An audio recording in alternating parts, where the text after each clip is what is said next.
Nagdala ang dating IBO Flyweight Champion na si Dave Apolinario ng kamanghamanghang pagbabalik mula sa knockdown sa 3rd round. Pagdating nga ng 4th round ay nagpakawala ng counter straight na nagresulta sa pagbagsak sa lona ni Thanis Onhonta ng Thailand. Ang laban ay ginanap sa Korakuen Hall, Tokyo, Japan noong 22 ng Pebrero 2024. Panoorin natin.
Isang accidental clash of head ang naganap sa huling segundo ng 3rd round na nag-iwan sa Thai boxer ng malaking hiwa sa kaliwang mata.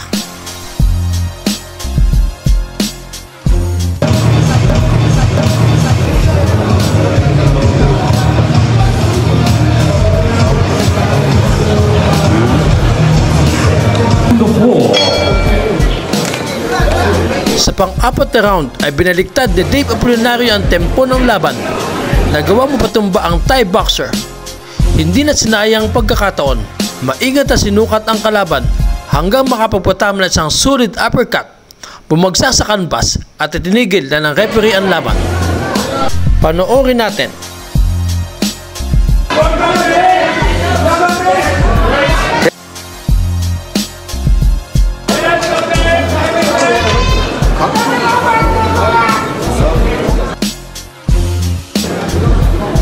Are, dari batin? Batin? Oh.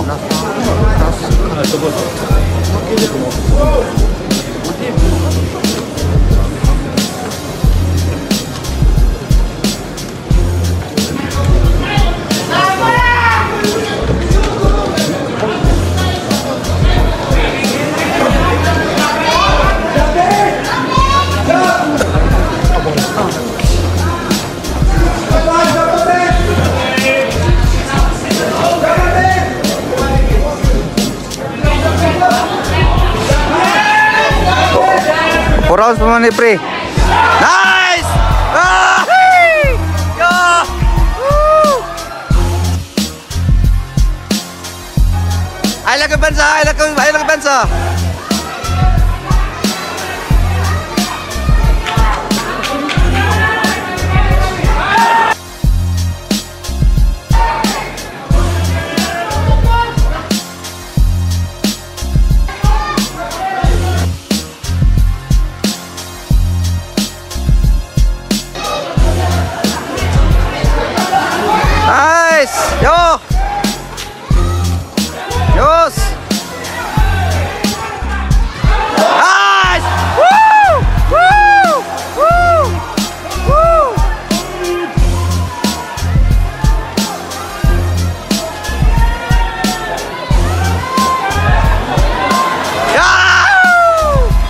napanatili ni Dave Apolinario ang kanyang walang talong boxing record na may 20 panalo, walang talo na may 14 na knockouts.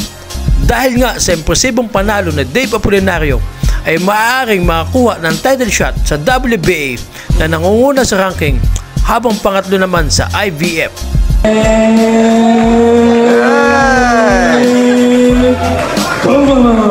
Pre, sodo sa tikap, sodo sa kare, pre. Kung hindi pa kayo nakasubscribe sa munting channel ko, mag-like, nag-subscribe, at pindutin ang notification bell para maging updated kayo sa bagong video upload ko. God bless.